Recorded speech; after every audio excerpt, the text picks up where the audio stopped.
Okay. Hello, everyone. Welcome to Academy of Astrology UK. I'm Chang, and today with me is our friend Sue. Hello, Sue. Hi, Rod. Hi, Rod. Hi. Yeah. Okay. I have to admit, we recorded on the day of the Mercury retrograde, so we have a lot of funny things happen. Like I forget the time, and then this and that happened. It's a funny. So we have to. I couldn't help to say it. Also, I know people know we are pre-recording, but I say that this Mercury retrograde on the day of Mercury retrograde is quite fun. Yeah, it's true. It is. It's the actual day, isn't it? Yeah. Yes. So Yeah. Sue, today we're going to talk about the very fundamental and the very basic, but I think it's extremely important in the chart. I mean, when I was first time studying in faculty, and I've been told that the element played an important role, I was like, really? Tell me why. Yeah. Good point. Yeah. So could you tell us this how element influence in our chart? Like I think for most people, they probably know they are, oh, I'm Sun in Aquarius, I'm air sign, or I'm Sun in Cancer, I'm water sign. But are we really just doing the sun sign? No, we're doing a bit more than that. Okay. Yeah. Okay. All right. So yes, I mean, I totally agree with Rod. Yes, they're actually really basic and very simple, but actually they're really important, and they influence the balance of the chart, the elements of the zodiac, or you can use them in tarot, use them in all sorts of things. The 4 elements, first put together by the ancient Greeks long ago, and they consist, just in case you're not quite sure, fire, earth, air, water. 4 elements. In the East, people use 5 elements, but we're not in the East, we're in the West. Yeah. So we're going to just look at these 4 elements. And the other thing to say about them is that when you're looking at a birth chart, one of the things you do at the very beginning is that you reckon up the elemental balance, the elemental count, right? But in order to do that, what you do that if you have your own chart, if you looked at a chart, you take only the first 7 planets. So it's far beyond the sun sign. We need to look at all the planets as well, the most important ones, the personal ones. But we do not include the outer planets, that is Neptune or Uranus or Pluto. We don't include them because they stay in one sign for years, and that's too long. Whereas the personal planets, that is what is Sun, Moon, Mercury, Venus, Mars, Jupiter, and Saturn. 7 planets. And they don't stay in signs that long. I mean, Jupiter and Saturn do, certainly Saturn does, but not quite as long. But the outer planets are in the big gap between Saturn and the next planet in our solar system, being Uranus, is years and years and years of light years apart. So we don't count Uranus, Neptune, and Pluto. Okay. So we're going to 7 planets. One question. So let me repeat it. So we are not just looking for the sun sign. We will need to look at the 7 planets: Sun, Moon, Mercury, Venus, Mars, Jupiter, Saturn. Another question most people maybe will ask: do we consider ascendant? Yes, you do. Oh, we consider. Want to get into a complication, but yes, we need the angles as well. Angles. So that means ascendant and the MC. Yes. Okay. So, but we don't use the Uranus, Neptune, Pluto because they're outer planet, they're slow moving. Yeah. Okay. They stay in one sign for a long, long time. Yeah. Each sign is one element, you see. So we count these 7 planet plus ascendant and MC to calculate their element balance. And you mentioned about the imbalance. What does that mean? It means that many charts have a particular element that is the strongest. I'll tell you in a minute how to work it out. Okay. Many charts have one element that's the strongest, or one that's missing, or one that's weak. Not very many of them. Okay. So there's an imbalance in nearly all charts. There are the odd chart here and there, which doesn't make it any better than any other, where they're actually fairly balanced. We've got 2 in every element or something like that. So, that can happen as well. So, but I mean, it means something. It's what as part of the initial calculation of the initial idea of getting to understand how to interpret the chart is to look at the elemental balance to see whether there's one sign the strongest, or one element that's the strongest, or not. So I think most people probably never heard about that. But if I think because I was studying in the faculty and LSA, so I heard about this when I was studying the astrology, and I feel that's fascinating. And the first is super easy, and the second, oh my gosh, you will start to look yourself in a different way when you read the chart with imbalance of the element. And it's just a very simple way. You don't really go to the very, very, very deep interpretation about this aspect, that aspect, the middle point or something. Just by calculating the proportion of element balance, then you will you would understand yourself a little bit more. And I will give an example about my own chart, my own experience. So what next we should go? Should we go calculation or understand the element? Maybe calculation. Let's we'll talk about what they all are in a minute. Okay. I mean, I think maybe we should just mention what they all are, so just to be absolutely sure. So they're fire, air, earth, and water. Yes. So you're looking at the balance of one or the other of those elements in many people's charts, not everybody's, but some people's charts. So what's your actual balance, Rod? I think suddenly, when you suddenly ask, I know I have a lot of air, and I have well-balanced earth, and I have a little bit of water, mostly I think it's angle. Yeah. But I have no fire. Isn't it interesting? No fire, you see? So immediately you've got an immediate idea. We haven't even talked about what they each mean yet. No fire immediately tells me something about this person, right? But he's lacking fire. I mean, he's lacking some of the things that are represented by fire, which we'll go through in a minute. Yes. That's absolutely right. I mean, my chart is not the same as Rod's. So I've got some fire, some water, and some what is it? Some water and some air. That's right. I've got air, but I've got almost no earth. Okay. One planet in Earth. That's all. Only one planet in Earth. So that means we calculated. Should we go calculate? So like we calculate all the planets, and then plus angle. And then do we, I heard about some people like, oh, someone at extreme point, I give them 3 points, or, extra point for this, extra point for that. Do you do that? No, I don't. No.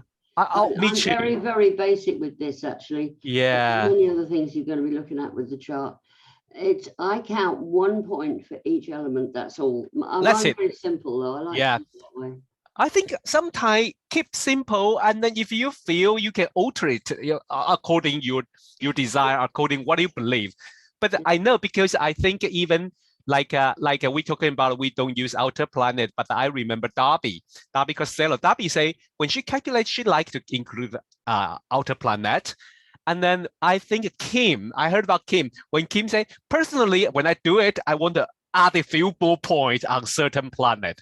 I just feel like we all have different way to do the things. And but interesting, I don't know, is it because I'm lazy or because I really believe, the simple is the best things. And so I'm with you.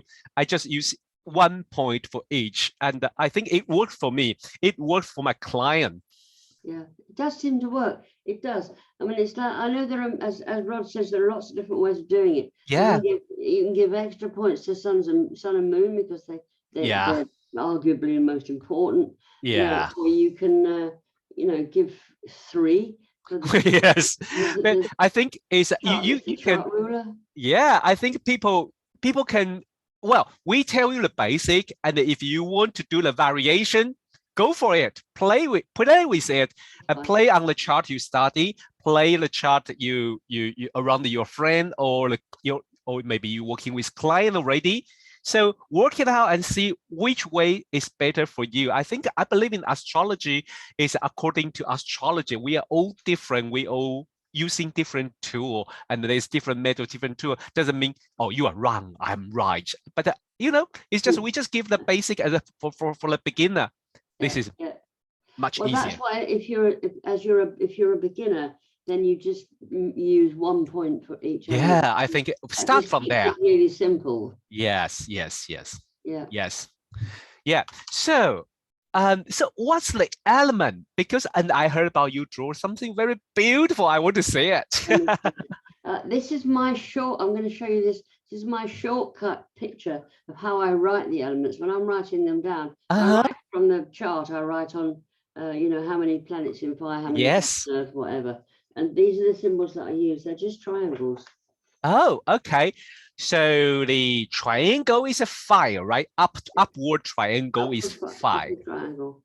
And then the downward triangle is water. Yeah. So the upward triangle with one stripe is air.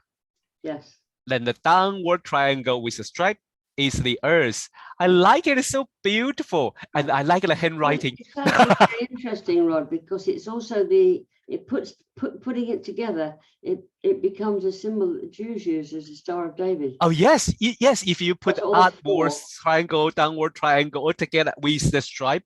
Oh, yes. Yes. Very interesting. Yeah, I don't know what came first, actually. I don't know. Both things are very ancient, so I have no idea where it came from. I like that idea. Jewish race use that as their symbol. Yes. It's a very powerful symbol. Of course it is. It incorporates all the elements. Yes. Of life. Please correct me, because I know you are bit better in this way about the philosophy things. But I believe, as I heard, ancient Greek philosopher, they believe everything are made by 4 elements. Am I right? Am I remembered right? Yeah. The 4 elements are meant to, in ancient days, actually incorporate every single thing you can possibly think of. Everything falls into one of the 4 elements, which is quite extraordinary, actually, giving a vast universal meaning. Yeah. And I remember it's fun. Our friend Marcus is not there. Maybe we should talk with him about another episode about the ancient view of element and the humors in our body, because that's how the ancient astrologer and how ancient medicine, they decide the illness, they judge about the illness according to the chart and the 4 elements related to the body's humors, I think. That's actually very, very interesting, because it's saying that this is showing how the 4 elements can actually show all these different layers and levels of experience. It's not only in our modern way of thinking, it's our psychological traits. Yes. But when they were using them to indicate the different levels of balance in the body, ancient doctors, or medieval doctors even, would actually look at the balance and then form conclusions about what might be wrong with that person and how to treat it. Yes. Yes, because few years ago I worked with Marcus and teaching in the Taiwan and Hong Kong and China, and he mentioned about this, how we have a one lecture about calculator in the natal chart with only by element balance to look at the 4 humors balance and look your body is maybe more prone into certain function, maybe weaker or something. It's quite interesting view. I think we should have Marcus talk about that. No, that's probably a good idea. He's not here today, but we'll bring him in at some point. But we focus on the most simple, most easy, and maybe like, let's say, modern interpretation about the very easy way to check the chart with element. So should we go through element? So maybe what would be useful now would be to talk briefly about what each element actually represents. Please, yes. Yeah? Yeah. Okay. So the upward pointing triangle, just to remind you, is so much easier than I'll write it like that. Yeah. Okay. Yeah. The upward pointing triangle, the fire element, has to do with, if you think about, you have to think about these things in a literal sense, which helps you to understand them psychologically. So fire, what's fire? We've had lots of examples of destruction of fire at the present time with forest fires and so on, happening in several countries across the world. You know, I mean, fire can be extremely destructive and violent. But on the other hand, when fire is burning nicely, like a fire in a grate, when you're out on you've been in a cold winter's day, you come and you curl up by the fire. It's beautiful. It's very kind of warming and very encompassing, and it can be very kind of inspiring for you. So fire has to do with inspiration, has to do with reaching upwards to things, with activity. Fire is also to do with moving around, actually being a moving person, not a passive person. So fire, if you think about what fire is, fire burns and flickers and never stays still for any minute. Right? And it's how that in your body, the symptoms of fire can move around a little bit. You can also be quite, you've heard the expression, a fiery person. So a fiery person, it's how much fire do you say you had, Rod? 0. Oh, that's right. You have any at all. That's right. Okay. We'll look afterwards when I've gone through each one. We'll look at the imbalances and what that means. Yeah. Okay. But basically, people with lots of fire have got a fiery temperament. Often, you know, they might be easily provoked to maybe getting angry or getting, you know, outspoken or something of that sort. On the other hand, they're not afraid to express their opinions. Things out there for people to listen to what they have to say.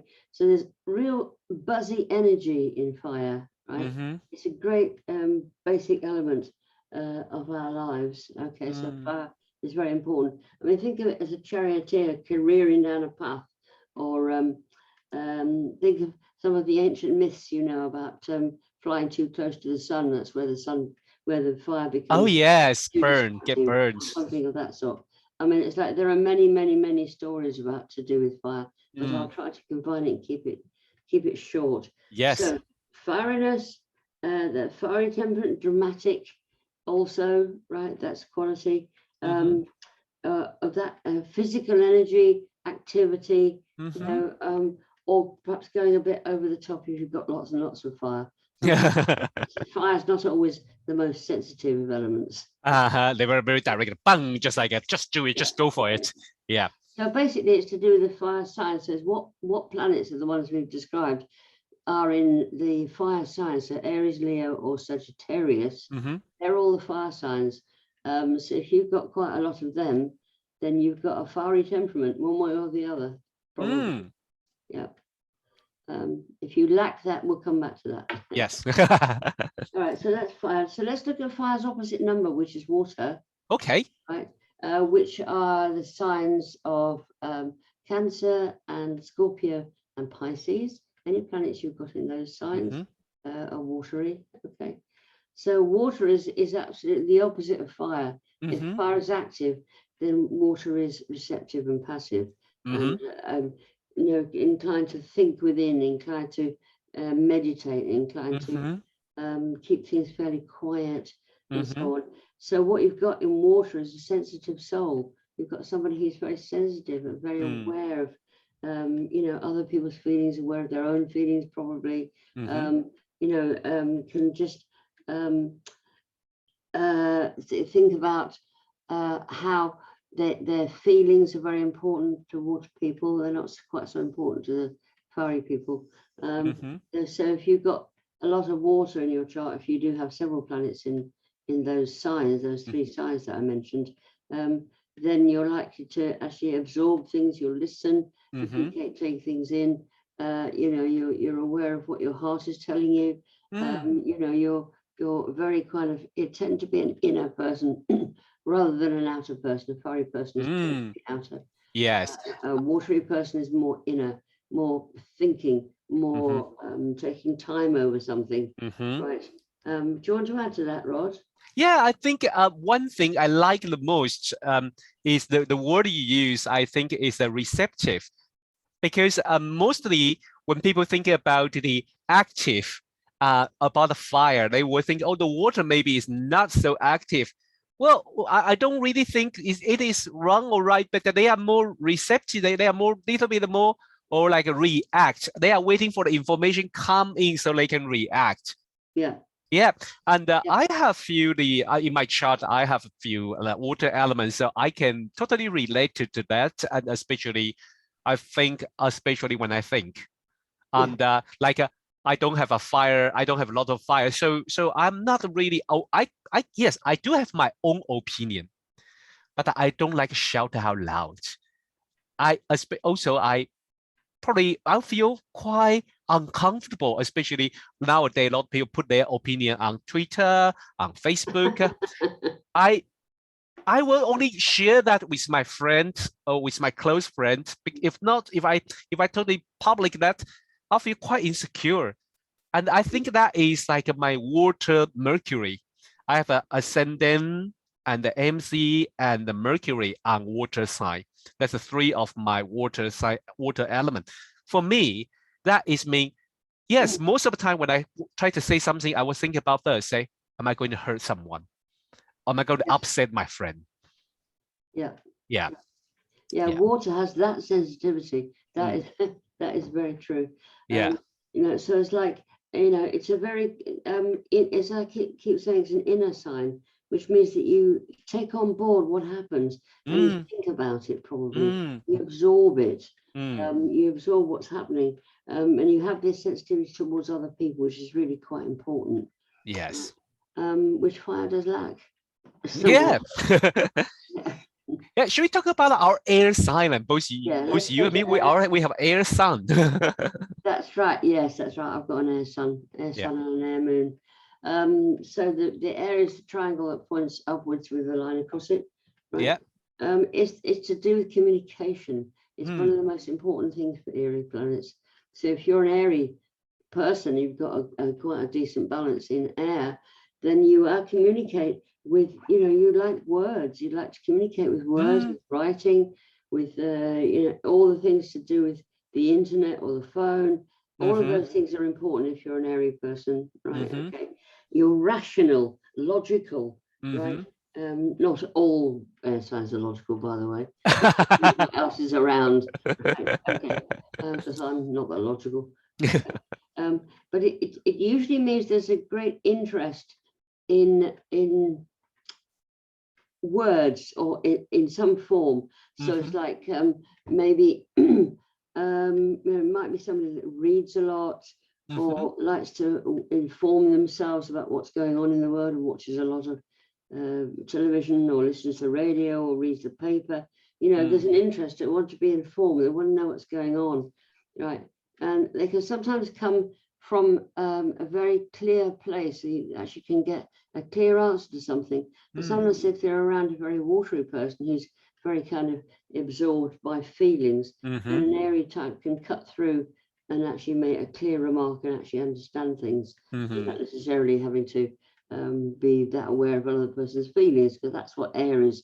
Air is not that, or not that sensitive either. The fire and air signs are actually the masculine signs, because they are, I think in the polarity they are yang. They are more like a positive side, yang side of the sign.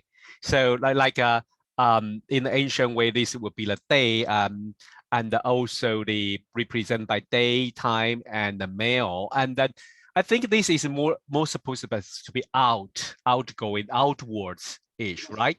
Yes. And another thing I want to add it up is, as I understand, I think Marcus will do better, but I just a very quick steal from him, is the ancient astrologer believe that air sign are good with people. They like people. So that's why when you do horary astrology, they suppose you are looking for something. You're looking for something. I say, where is my wallet? Or where is my watch? Or where is my iPhone? And you see that that's a symbol of your lost object are placing in the air side. They are in the somewhere have a lot of people. This object would be somewhere have a lot of people. People are moving around. That is very interesting. So I say, oh yes, that's a human sign. That what they call human sign include 3 air sign: Libra, Aquarius, Gemini, and also they include the human side. They added Virgo in. that's human.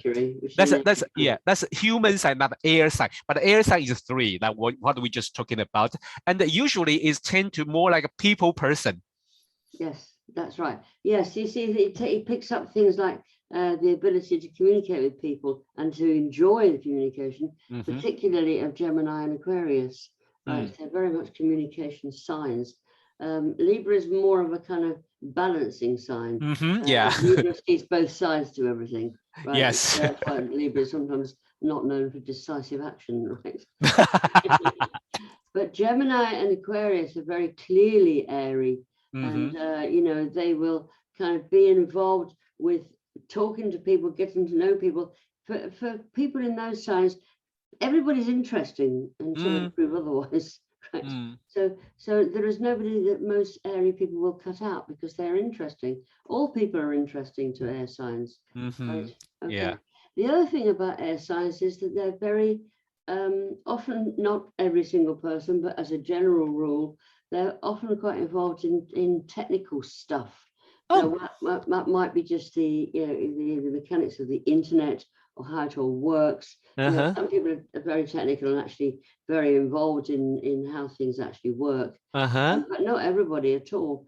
But there's an interest and a curiosity. There's a lot of curiosity in our science too. Yes. You want to know how something works. You want to kind of reach to other people and communicate. So you communicate, you welcome communication with other people. It's very important.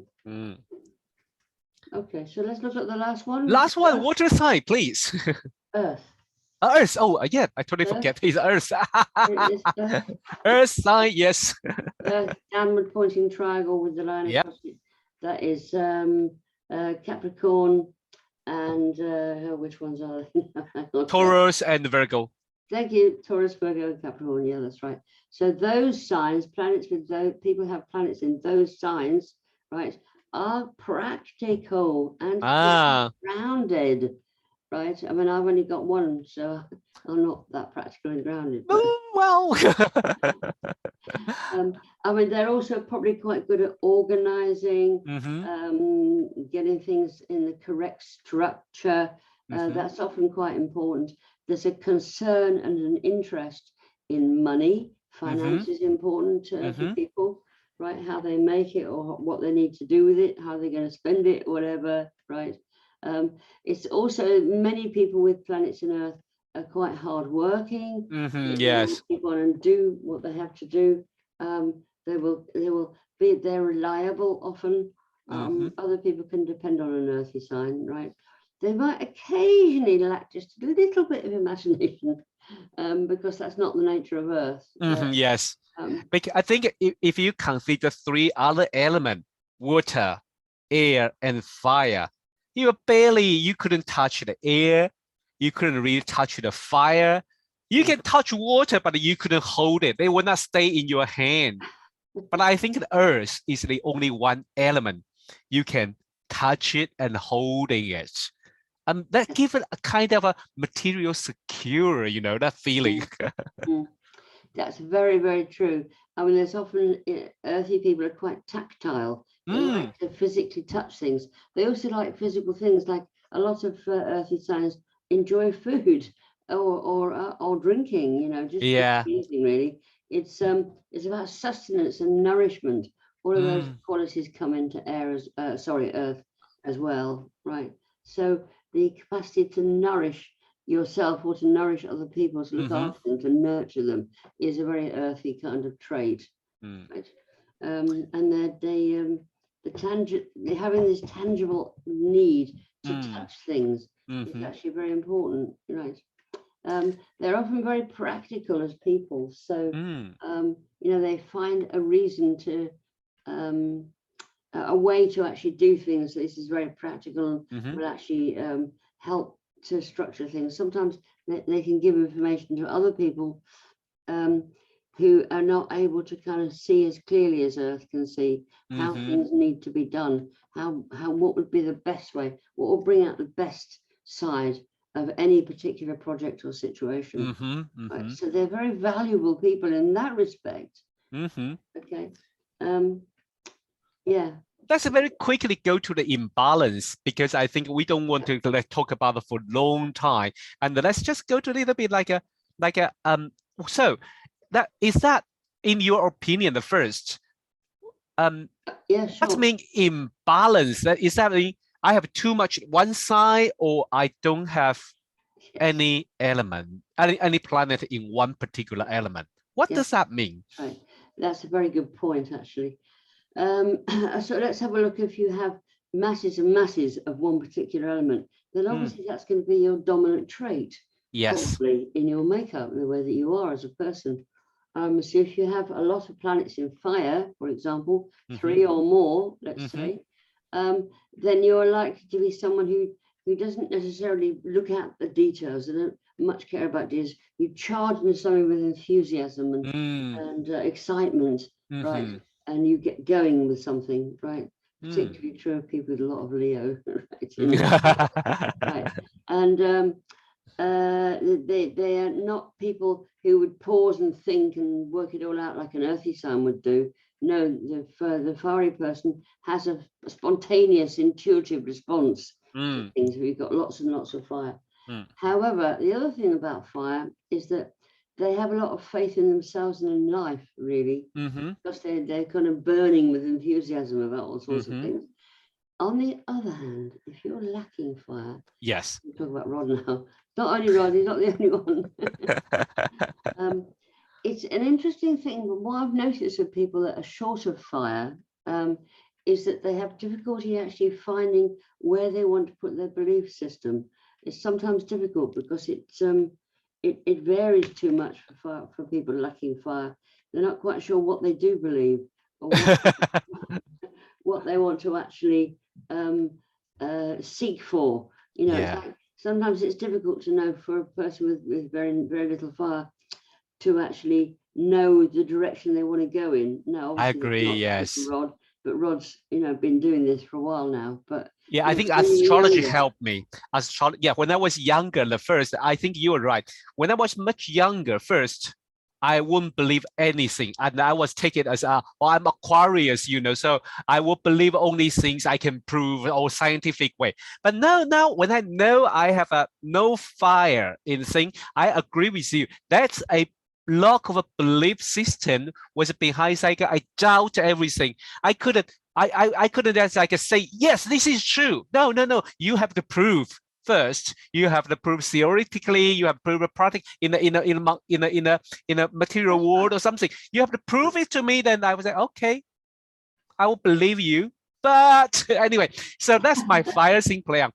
Another things I noticed on the fire is initiated something. For me, it takes time to initiate things, and that is bother me a lot. Although I have quite a lot of planet in cardinal, but the lack of fire, that is something behind, that was quite interesting. Yes, no, that he's really summed that up very neatly, actually.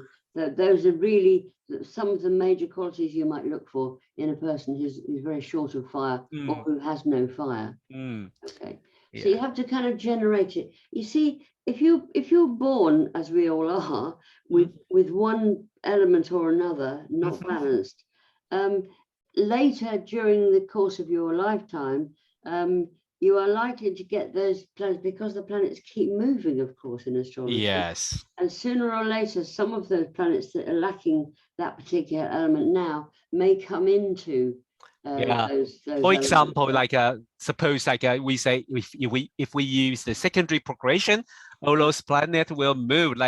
Yes, I do have a while my secondary progress Sun, Venus, all those things are around Aries. So I was during that time, even now, I was kind of very active. I learned a lot of sport, how to look after how to do a lot of exercise, and I was run nearly every day. That was a very interesting time.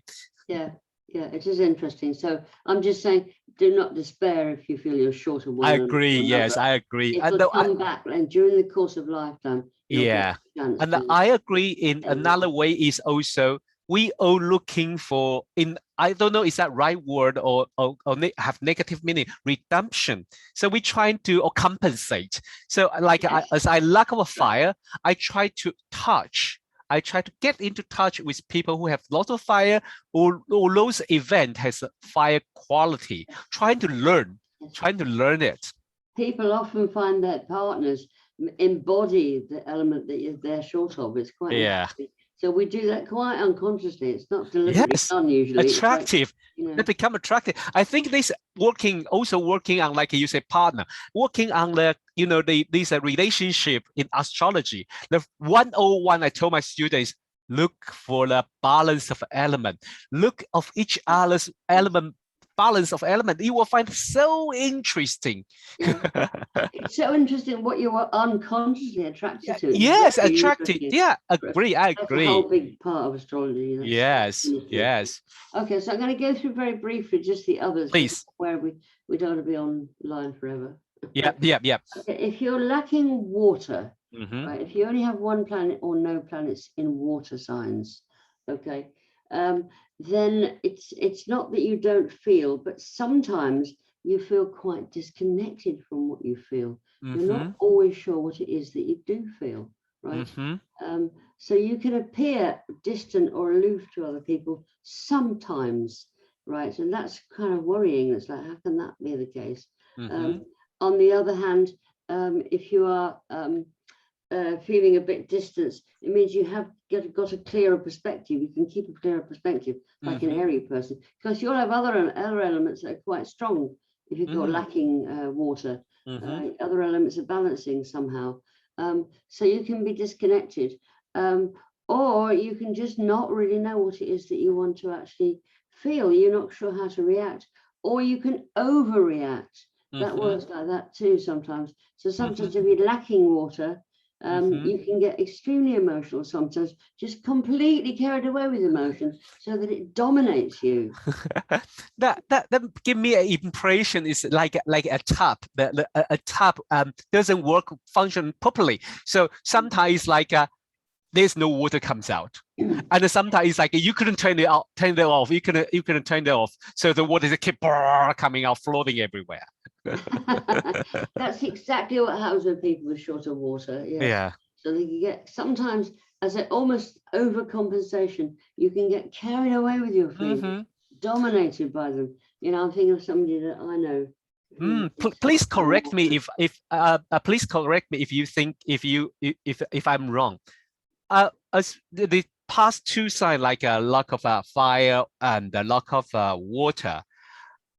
Now I understand it as like it's not they don't feel or they are not acting. No, it's like they probably need time to practice it and learn it how to act out this fire quality or water quality properly in a well balanced way, rather than say they don't. It's like they need more time to learn how to present it smoothly, rather than say they don't. That's very, very true. Actually, that's interesting. Let's move on to air. Yes, because we need to do two other elements as well. So yes. Air. So if you've got lots of air, you're probably going to be found in terms of when you grow up and you start to work, you might be found in areas where it requires quite a lot of thinking, logic. It's a logical thing, right? So a lot of people with lots of air are very logical usually, and can think things through in details, right? Okay. But if you're lacking air, it's interesting because it's very, I've looked at a number of different charts where people are lacking air, and yet they end up in one of those professions that requires a lot of technical understanding, a lot of exercising of expressions and words and so on. They always go almost overcompensate the other way. Or maybe go for education. Well, that's right. It's true. It's very true. Looking all the time. Yeah. On the other hand, a bit like with water, really, if people are really lacking air, they've only got one planet in air, they can also be, if they're not compensating and getting in some technical field, which seems quite alien, just looking at the element balance, it can be the case that they're just not really much of a thinker. They exercise another way. Perhaps they're a sports person, perhaps they're enthusiastic, perhaps they're a dramatic person. It depends on what the other element balance is, the rest of the chart, right? So it's actually quite interesting. So you can go one way or the other. Yes. But basically, the essence of lacking an element is that you either overcompensate or you are disconnected to some extent from that element. You don't experience it in yourself. Yes. Right? If you're short of air, which is like me, right? Okay, oh. It just means that either you're really not very practical, or at least when you're younger. You see, we change, of course, as we grow older. But you know, when you're younger, you may be a person always forgetting things, losing their keys, something like that. That's lack of earth, right? Okay. Sometimes it even means people that don't really that bothered about eating, except that it's required as a human being to eat. But it's like it's not important that it's not really that much important if the person's lacking earth. I see. Like eating is not hugely important. That will probably change as they grow older. Yeah. This is something that happens in youth, right? Or they get so carried away with whatever they're doing. It's not important to bother about things like eating or things like keeping your job together. It must be a struggle too. It's difficult to find the right direction for yourself if you're short of earth, right? Difficult to know exactly how to go. Even sort of 30 years down the line, you might think to yourself, maybe I should have done something else in my life. Do you think of that for astrology now? That's true. Of course. That's true. Yes, that's very true. Yeah. Okay. Or you just not very. If you're short of earth, you're not very tactile. Some people, again, this is in youth usually. Things do change, but sometimes you're just not. You feel slightly embarrassed about hugging people or something. Short of earth, right? Okay. When you're young, anyway. Okay. That is so interesting. So today we understand what's the element and how they work in our chart.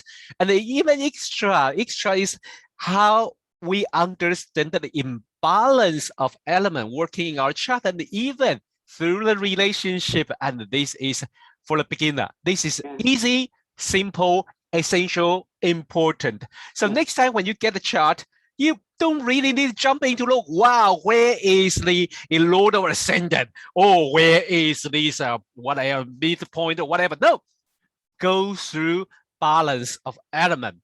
Yeah. It will tell you a lot of a story. I personally, as I lack of fire, I learned quite a lot through this element, understanding of element and understanding myself.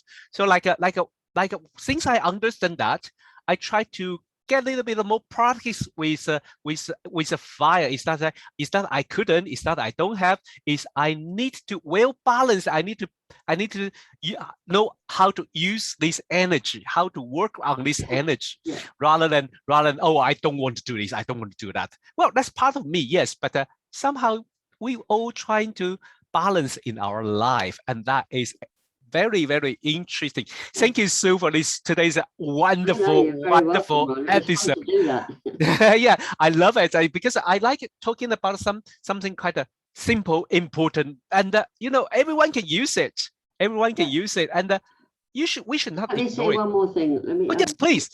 Which is, I think when you're a beginner and you're confronted with your own birth chart or somebody else's birth chart, and it's got lines all over it, it's really difficult to figure it out. Yes. You can be easily overwhelmed because there's how on earth can you ever start to understand this piece of paper or the screen with this image on it?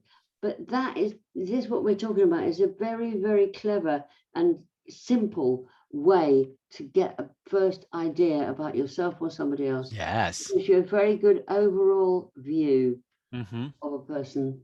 So it's the best way to start, I think. I think so. Yeah, I 100% with you. Even use in the relationship astrology, I would like element to start with. You will have a a whole idea about both person, and that was essential.